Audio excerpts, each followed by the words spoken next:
Welcome all, and great thanks to the team at Stone Barns Center for Food and Agriculture for hosting our gathering and for your role as a seminal member of the Northeast Carbon Alliance. Stone Barns is one of the 5 leading research farms in northeastern states, collaborating as part of the Northeast Carbon Alliance to implement, model, and document regenerative farming practices to demonstrate their ability to sequester greenhouse gases. Others include Duke Farms in New Jersey, Glenwood, Hudson Carbon at Mud Creek and Stonehouse Farms in Columbia County, the Farm Hub in Ulster County, and the Trustees of Reservation in Massachusetts. Ultimately, our goal is to share their learning with other working farms, government agencies, and advocates to effect a broad, rapid, and just transition to climate-smart farming. You'll hear much more about this later today. Other members of NECA include the leading scientific research institutes on climate change in our region and the nation. Among them are the Woods Hole Oceanographic Institute, Marine Biological Laboratory at Woods Hole, the Carey Institute for Ecosystem Studies, Cornell and Rutgers universities. Northeast Carbon Alliance, or NECA, is working in the forest and coastal wetlands blue carbon ecosystems as well. We say from mountaintop to ocean floor.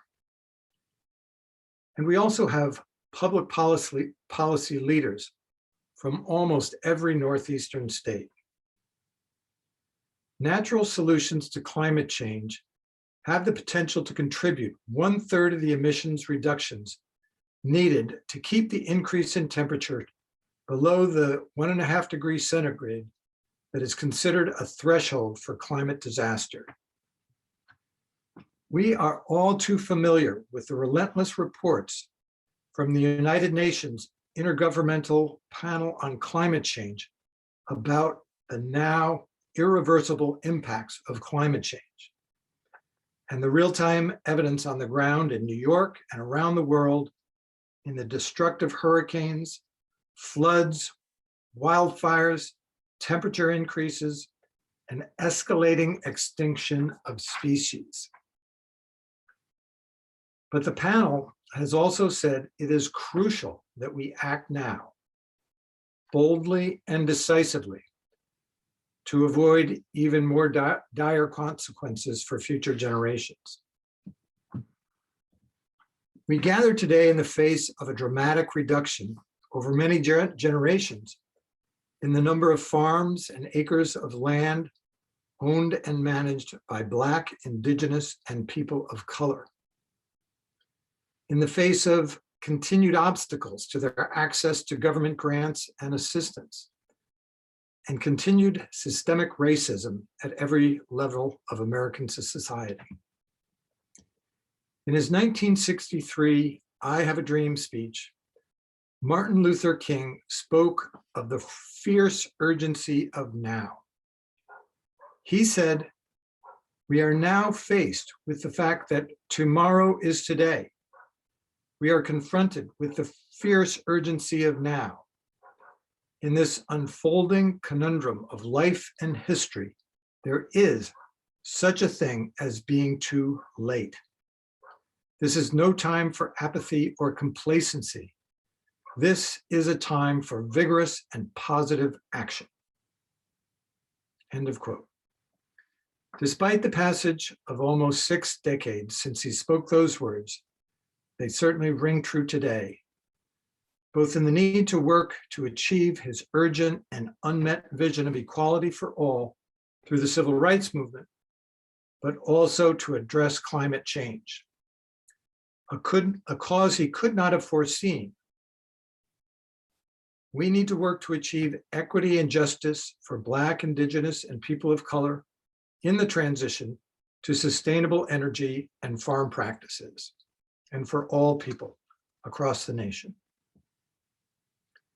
In the face of the challenges we face, we are here together, joined by my hope and a commitment to action, a commitment to effecting change with that fierce urgency of now. In that spirit, NECA is today launching a campaign to strengthen the role of the Northeastern states in shaping state, regional, and federal farm policy. At the federal level, this policy has long been dominated by big ag Midwestern states. Over the next 3 years, we will show that the Northeast is on the cutting edge in implementing regenerative agriculture practices, in documenting their benefits with both scientific and practice-based monitoring, in achieving justice and equity in the transition, and in shaping regional and national public policy that will provide support to farmers that are implementing such practices or moving in that direction. We are working with an outstanding bipartisan lobbying firm in Washington to advance our cause. Next, you will hear from a distinguished group of keynote panel members who will share their views on how we can best influence regional and federal policy, both in the immediate near term through the Build Back Better initiative, other federal legislative initiatives, and as Congress moves to shape the next Farm Bill. All of this work reflects that sense that we must face that fierce urgency of now, that sense that there is no time for apathy or complacency, that this is the time for vigorous and positive action. It is now my pleasure to introduce New York State Assembly member Dee Dee Barrett, who has been the thought leader and driver of regenerative agriculture policy reform in the New York State Legislature and another seminal member of the Northeast Carbon Alliance. Thank you, Ned.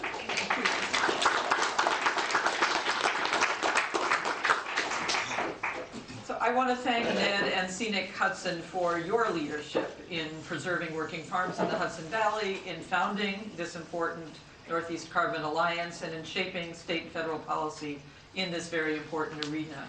I want to thank my colleagues in state government who were introduced here, Commissioner Ball, Matt Davidson, Senator Harcum. And I want to thank all of you for making time in your busy lives to focus on this important conversation at the nexus of regenerative agriculture, climate goals, and race, justice, and equity. I could not agree more with Ned that there is no issue of greater urgency and importance in addressing climate change. But it must be done in full partnership with a commitment to our communities.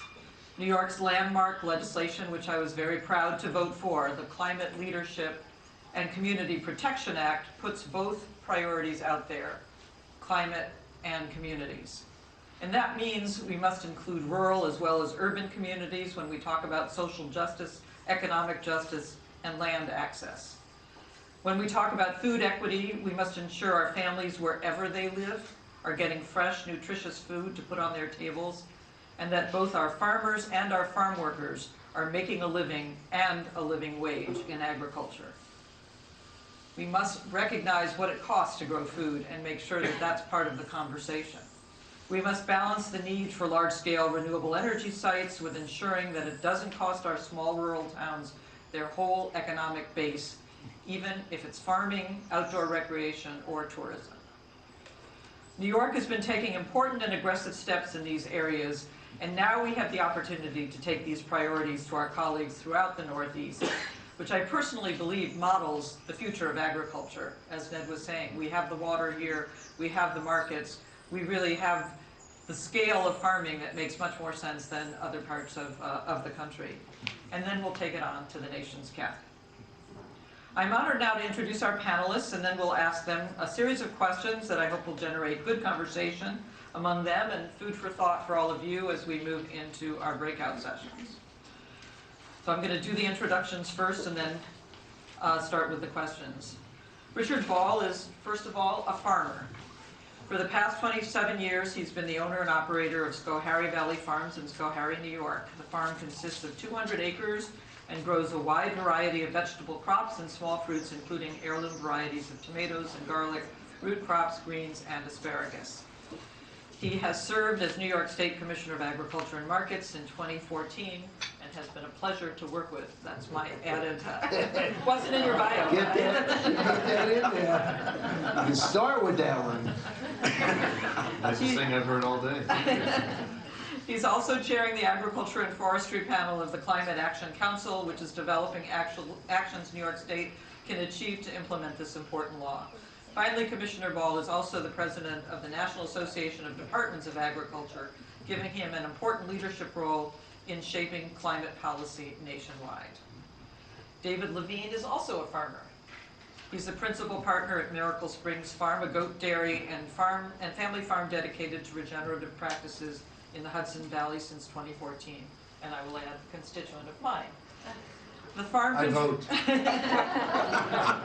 The farm contributes to the local economy, to community health, and to the well-being of our ecosystem. He's the co-founder and president of the American Sustainable Business Council, a network of business and business associations that have committed themselves to the triple bottom line of people, planet, and profit. Through their Regenerative Agriculture and Justice Initiative, they're working to transform the food and agricultural systems by building more regenerative systems that will ensure fair prices for farmers, equitable access to government farming programs and markets, particularly for historically underserved Black, Indigenous, people of color, BIPOC as we call it, and women farmers, and ensuring living wages and safe working conditions for all agricultural workers, a priority that we share. Our third panelist is Leonard Jordan. I don't think you're a farmer, is that right? I am. You, okay. I was going to add that, by the way. Okay, good. And also a farmer who has spent 40 years in the U.S. Department of Agricultural Natural Resource Conservation Service. He's led over 10,000 employees nationally in programs that preserve our natural resources and improve agricultural sustainability through voluntary private lands conservation. Mr. Jordan is also founder of LJ Conservation Matters in the Metro Atlanta area, a consulting firm that specializes in agricultural and environmental issues that impact communities across the country. So thank you, all three of you, for being here.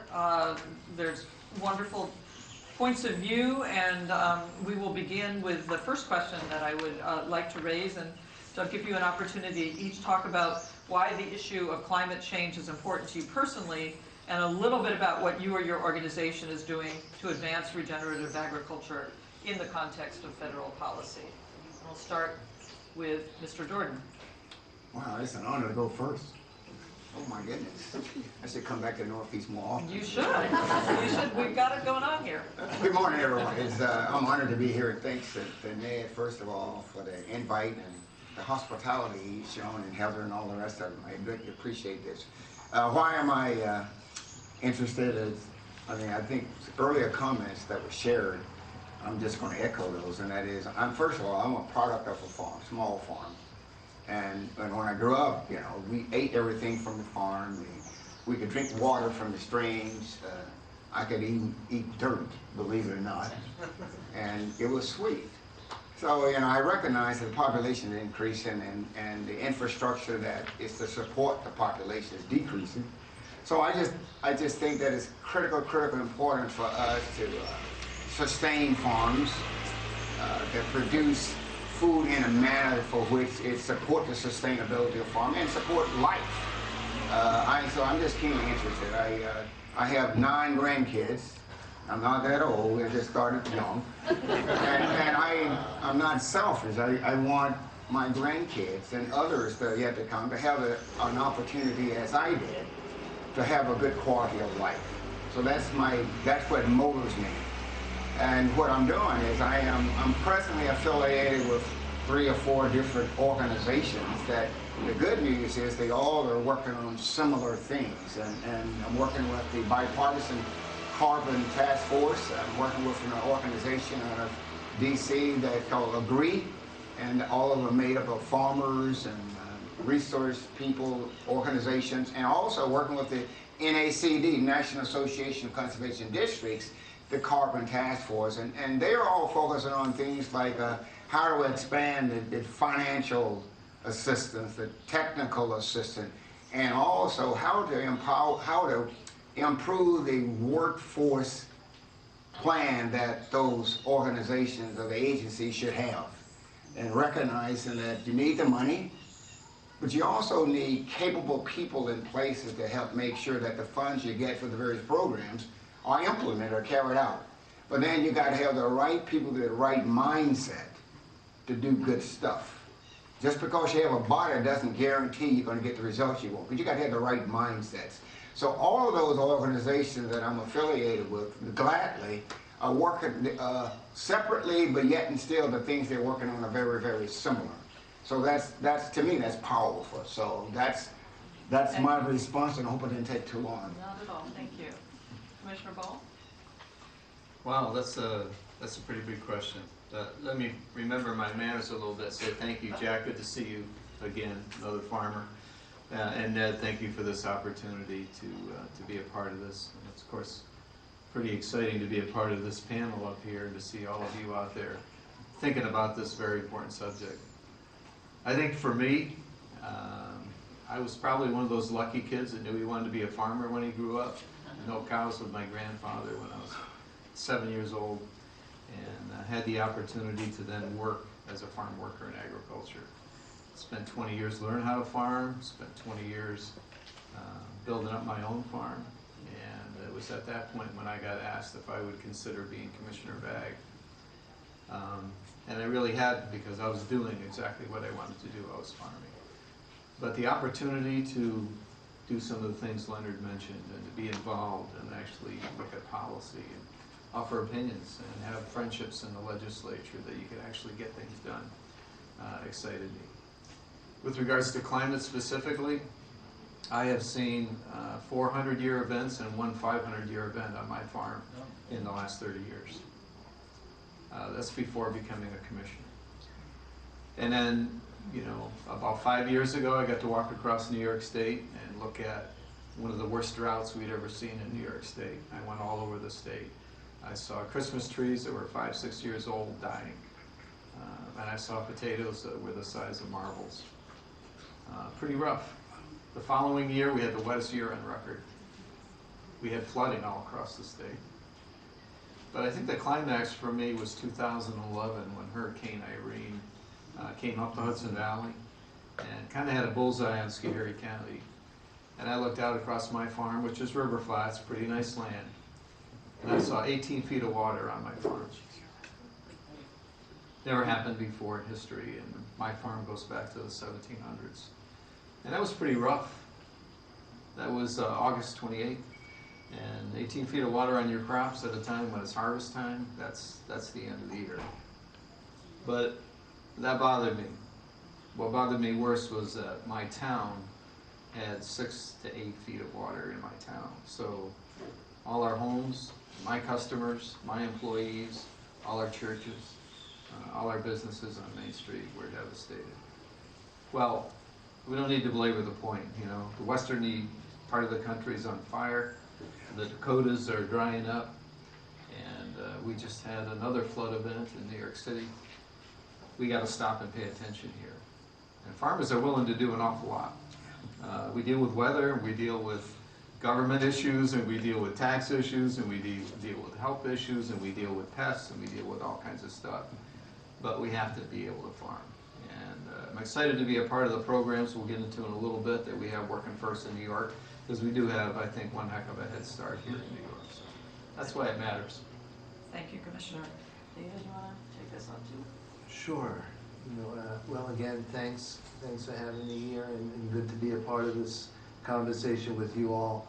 You know, for me, you know, it comes to it from, you know, waking up every morning with an idea that we can take care of the future generations and the like. You know, we've shown up on Capitol Hill, you know, in front of, you know, both houses, and you know, we brought up a Republican business leader one time that was addressing, you know, a Republican-led committee around climate and energy and safer chemicals and the like, and we brought this Republican business leader, very conservative business leader up there, and he started to say, you know, that he was here to address climate change, safer chemicals, you know, and a drive towards a future. And you know, he was asked by the chair, well, why would the American Sustainable Business Council bring up a Republican, you know, to be able to talk about these issues and the like? And he said, because, you know, I understand that it's good for business and it's good for my grandchildren and all children to come. It was that simple. It was a responsible, you know, place for him to be able to understand that we all have a role in this, and it's not about politics. It shouldn't be about politics, you know, but it needs to be about policy, and it needs to be able to shape it. And, you know, that's why the work that I didn't come from the business background per se at all, you know, but in founding the American Sustainable Business Council, you know, had recognized that the business voice in this country was not present. The responsible, the sustainable, the green, the values-based businesses, right, were not present. If you look around and say, what, you know, when we look at all the issues, climate, you know, the right sort of agriculture, clean water, clean air, you know, fair wages, an equitable economy, you know, when you go look at the conversations around policy, you'll often hear, you know, the dialogue being, you know, we can't address and move to renewables.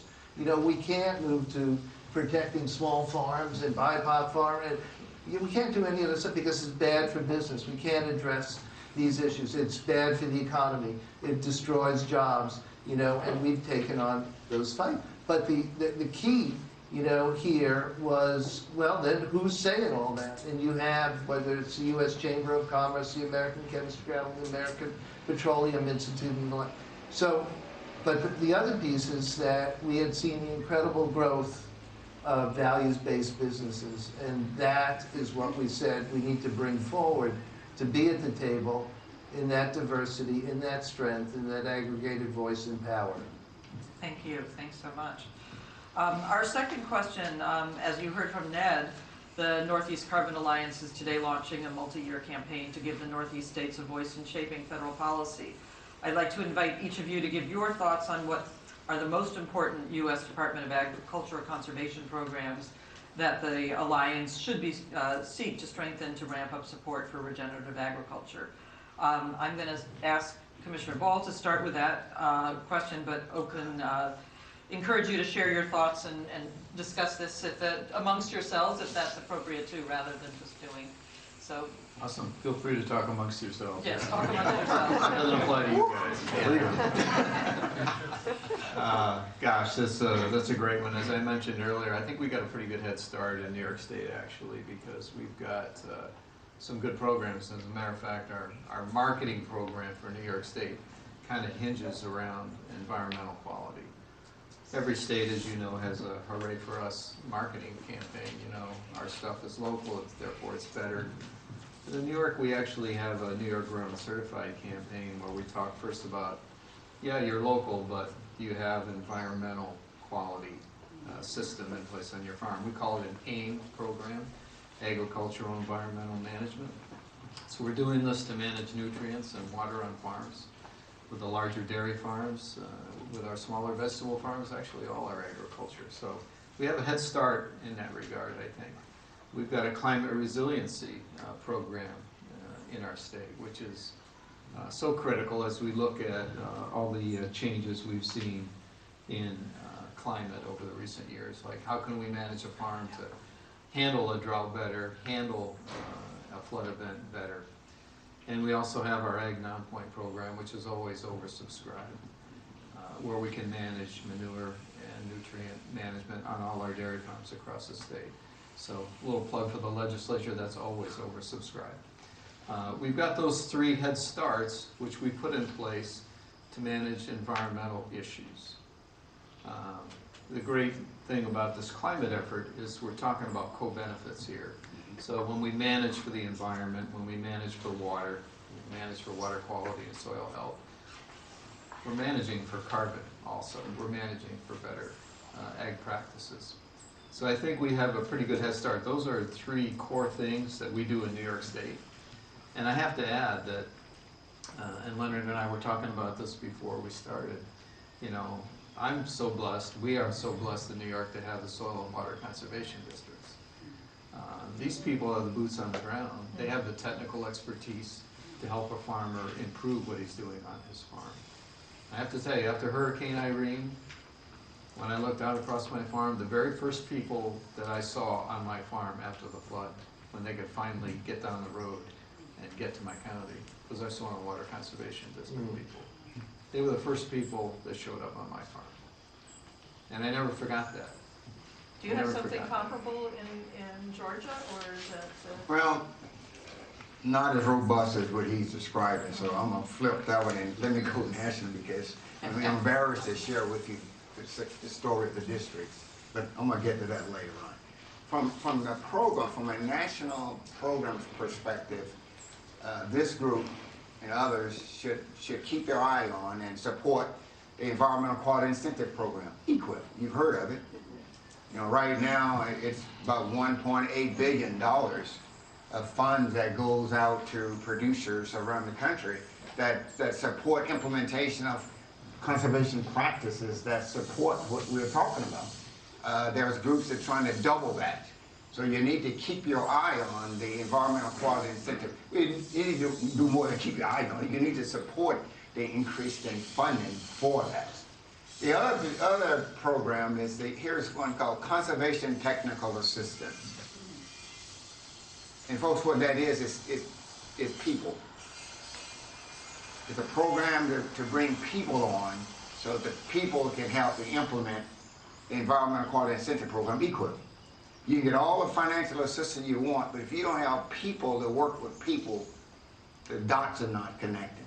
The other financial assistance program would be the Conservation Stewardship Program. And that's a program which hopefully producers have utilized EQIP. So the Conservation Stewardship Program is one for which it enters into agreement, enters a contract for a number of years, and you can enhance the practices, your operations that you have, and it asks you to do even more, go above and beyond.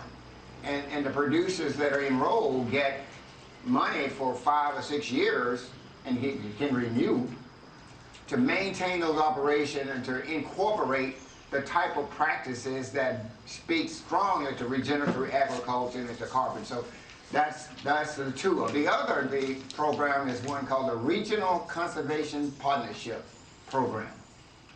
Regional Conservation Partnership Program. And the beauty of this is about collaboration.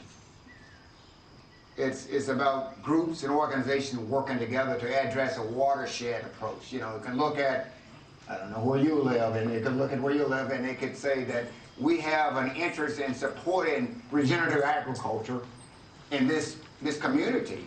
And you have different groups and organizations that can play together and can help move that ball across the line. So those are the 3 programs. I'm going to repeat it. EQIP, Environmental Quality Incentive Program, Conservation Stewardship Program, the Regional Conservation Partnership Program. But the key one that is lost is the Conservation Technical Assistance. Over the years, the financial assistance program dollars have increased, but the Conservation Technical Assistance has decreased. So the offices that support you have all of these dollars, but they can't get them across the land because they don't have people to work with people. They don't have staff, yeah. Now that is workforce is the issue across the board. David, do you have anything to add to this? So what we say is those are the programs. So we've been building this Regenerative Agriculture and Justice Alliance to bring together the organic organizations, the regenerative organizations, the organic regenerative organizations, the farm workers, the indigenous, the black farmers, just a wide range of stakeholders, with a business perspective, but addressing the multiple stakeholders. And those are the programs that we recognize. This wasn't you know, as much as we try, there's a long list that we develop collectively, which is what we're trying to get to. I think the Northeast Carbon Alliance is about that, and that's what this work is that we're doing. Is we can't do this as individual organizations vying for different funding, vying to have ourselves stroked as the best organization out. The moment calls for us to, yeah, we may have a unique perspective, but we need to come together and to do this kind of work up on Capitol Hill and state legislatures and the like.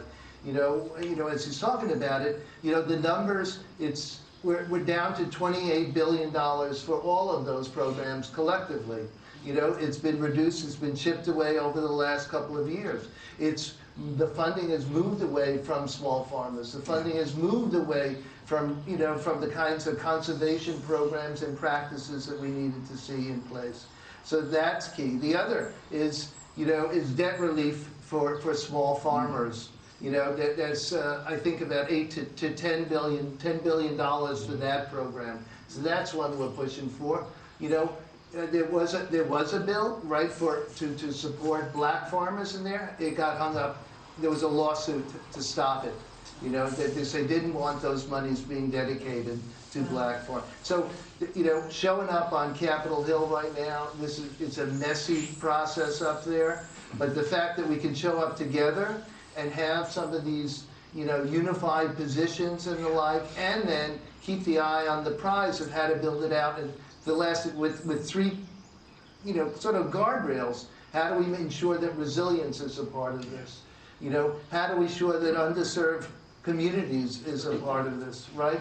You know, and how do we ensure that regeneration and those kinds of practices are a part of it? Because having the programs in place and dismantling those components gets us nowhere anymore. So, and we can't give away one in order to have the other two, right? Those were the mistakes we've made in some of our climate organizing in the past. You know, justice, the resilient, all these have got to be a part of the program. And I think that, to Ned's point earlier, we in the Northeast have an opportunity to really show how that works here and, you know, do a better job than we're doing now, but to keep moving that one forward, because we are on a scale where we can model best practices and show the rest of the country how it's done. While California burns, while the Midwest is, you know, has its issues, we can do this. So I'm out of line, but I'm far enough from home, my wife would never know. Oh, it's getting down to this, okay. Use whatever works, you know. But the Northeast, I've seen it in my time, always seem to struggle with some of these programs that come online. And it was I think the Long Island Sound is an example of a partnership program where people came together, organization came together up here, and guess what? They landed one of the big programs and brought it into the Long Island Sound, or the New England Cottontail. So the working together, it is the key. You can't be the solo act. You will be solo by yourself, but you got to figure out that we have the same objective, the same interests, and let's work together, and you can make a difference. So that's the beginning. And that's what alliances and collaborations exactly. are about. So. Yeah. And so this is a good segue for our next question, to include everybody together. Just transition from conventional to regenerative agriculture is a priority in our New York State climate law, and that the Biden administration has identified equally. It's a parallel priority. Let's put it simply, how can we ensure that historically underserved Black, Indigenous, people of color, and women farmers receive equitable access to markets and to government farming programs, to land? We have a whole bunch of issues here. Could you share with me your thoughts about how we could be tackling these issues and what partnership opportunities you see in achieving meaningful environmental justice, particularly in the Farm Bill and in other federal initiatives? And Dave, we'll start with you. Yeah, well, first of all, is the approach that we have always tried to take is that you got to make sure that the right stakeholders are at the table before there's even a table. You know, too often we've come to this work and then said, oh, look, there's no women here. Oh, look, there's no people of color here. Oh, we better do that because we stand for these to these ideas. Well, you know, it doesn't work like that. It never worked like that. And, you know, and certainly, you know, which is why you've seen an incredible emergence of the environmental justice work over the last 20, 30 years, you know, the social justice, you know, this rising up, it was key because they weren't at the table and the like. So first and foremost, you know, we've now built also, when we started the Regenerating Justice, it was explicitly right there in the title and right there at the table to have the Rosebud Sioux Economic Development Corporation, the tribes up in Alaska, the Federation of Southern Cooperatives representing the black farm, all those kinds of the rural coalition, folks that are normally fighting for these issues on their own, without being, a place at the table with all the other organizations to be able to determine what gets said. What are the guiding principles that are going to move our work together, and ensuring those are embedded into, the opening statement. So that's key. We've just built a Businesses for Conservation and Climate Action, again, starting with indigenous leadership, and other BIPOC leadership to say, we can address conservation. And so we've got, just as the 30 by 30 and the America the Beautiful Act is another way in on this, because they're talking about protecting land. So prairies came up, and we had the conversation again, oh, well, we've got to, not allow any grazing on the land. And what we're trying to say is, how do you find that balance between just economy and conservation and climate action and the like? And so the leadership from Rosebud Sioux said, well, we've got these regenerative, guided by indigenous wisdom practices that will allow us to address climate issues and keep our families, fed, as well as having economic opportunity on the land, protecting the land as stewards. How do we find those kinds of solutions? Well, we find them by allowing and ensuring, right, that we're at the table together with each other. Leonard, do you want to take this, or Richard, whichever? Okay, I have to have something to say. But, so David did a great job of addressing you should be at a table. I'm going to come at it from a different perspective. That is, once the federal government gets the money, and once the states get the money, how the pie is split. That's critical. So what you need to watch out is that, for instance, the EQIP, Environmental Quality Incentive Program, is stated in law that you must use no less than 10% of your allocations for historically underserved. Think about that. You must use no less than. So what happens is, this is not right to say this, but I'm mic'd up if I see it. So I'm going to say it anyway. What happened is, some places use 10%. Or they use 12%. They say, hey, we did more than we had to, but the language is no less than. So we just got to get the mindset changed so that you recognize that all individuals deserve a fair and equitable opportunity to participate in these programs. Another thing is the funding mechanism, the criteria that are used to distribute funding. And let's face it, Ned said the Midwest, I have nothing against any region of the country.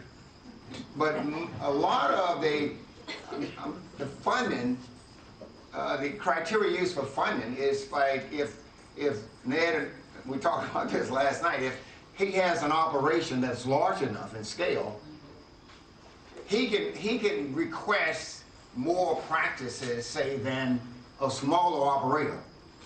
And it's all based on the greatest environmental in return, right? So the small people that doesn't have the landscape or the resources to put in 3 or 4 practices, they don't rise to the top. So they get cut out. The only way they can get some is you have what they call funding pools that a lot of states have. But the amount of money that goes in these funding pools, it's not equal to the large pot of money. So you got to look at yeah, we get the money, but how the funding are distributed, what's the game, what's the rules of the game, so once you can figure out what the rules are, then you can play it. So it, to me, is the criteria used to allocate funding that goes to the various application requests. It needs to be tweaked so that it is more equitable than it is presently. I don't think anybody has bad intentions, but that's the system, and the system is just not that friendly to smaller operators or historically underserved. So we got to look at it. Don't get so excited about how much money you get. Look at how those dollars are distributed. What is the driving force to get these applications funded? Look closely at that.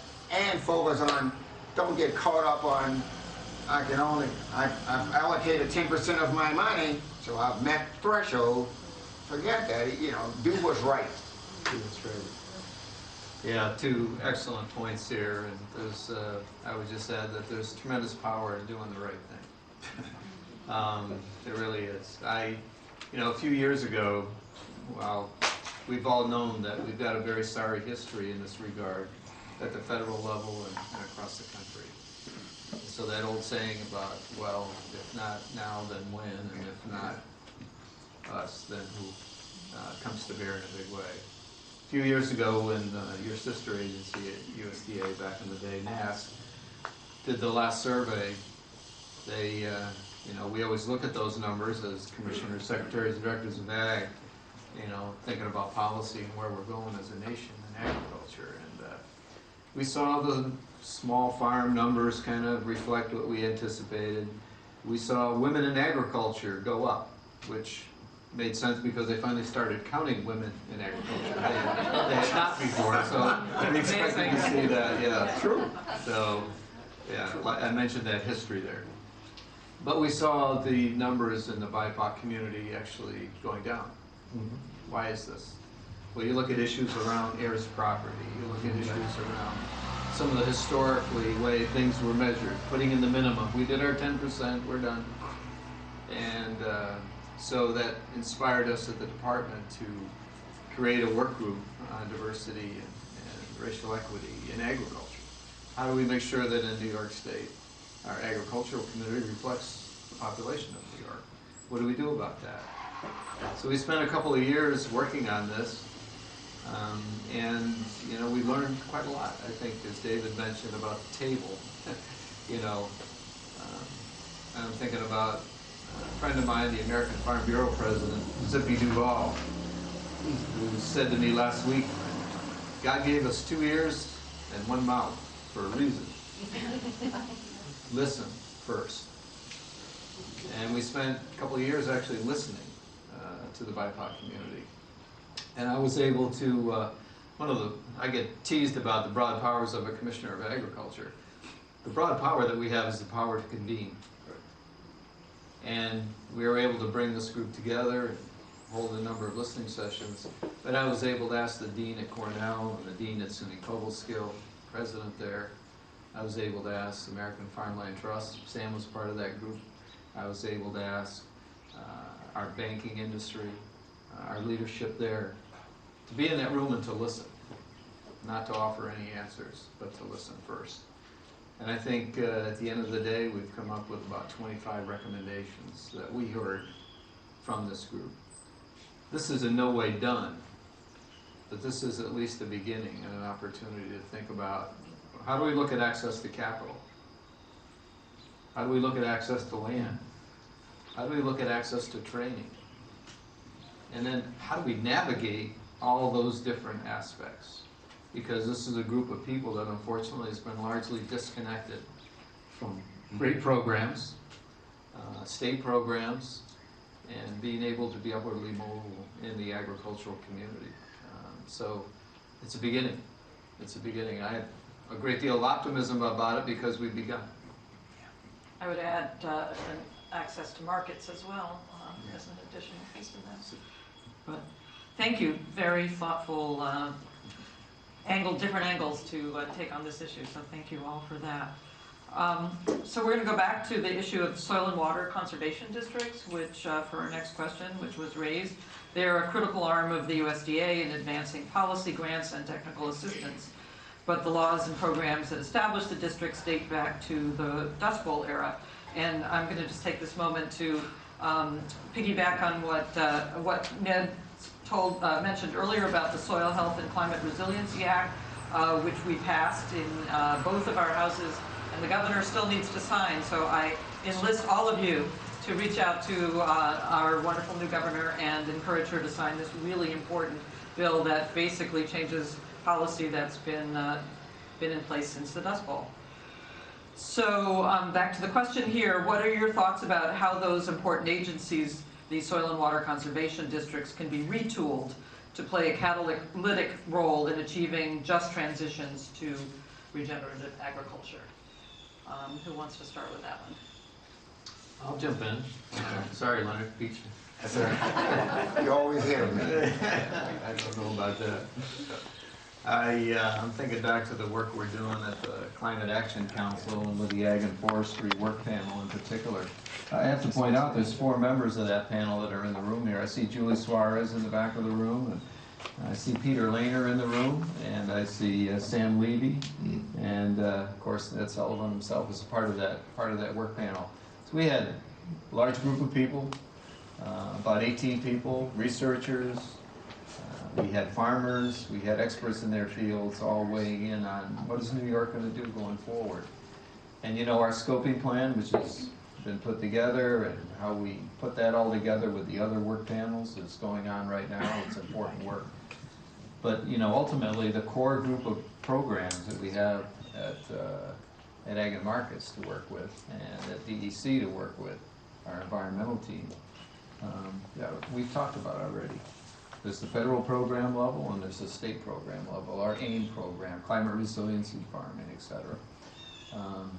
Those are going to be the answers. That's the head start we have for agriculture as we go forward.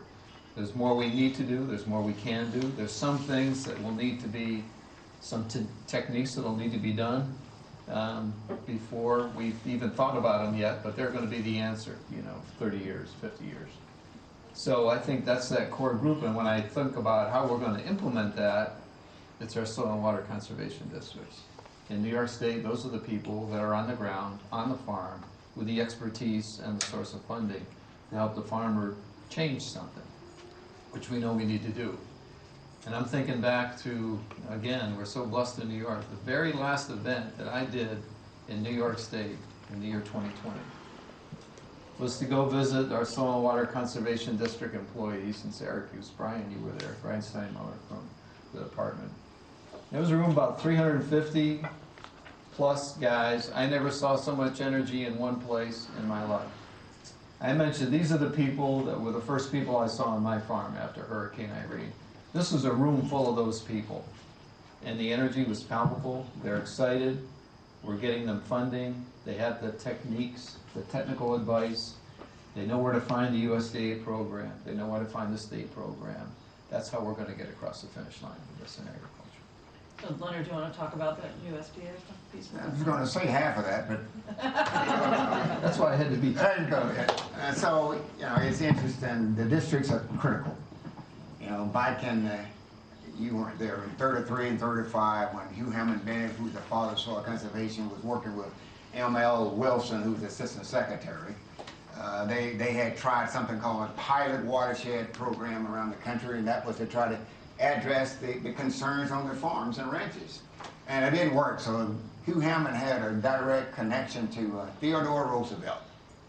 And in 1937, Theodore Roosevelt sent a letter where he sent the Standard Soil and Water Conservation District Act law to all governors, because he knew then that the pilot didn't work, so they needed local folks to involve the local level to get things done. So districts came on the scene, right? And because of Theodore Roosevelt, some of you may know that person, but that was FDR. Right. It's just so. But here's the deal: the districts are there; they need to be there.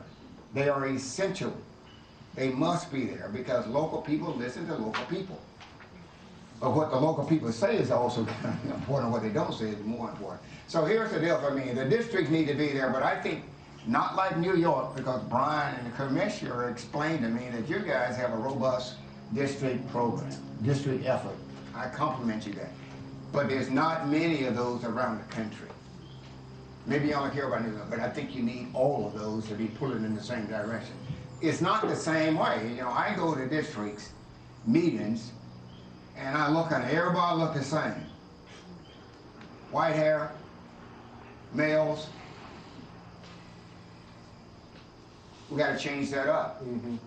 So, you know, it's all to me about access the program, but access the program for all people. We got to break down those barriers.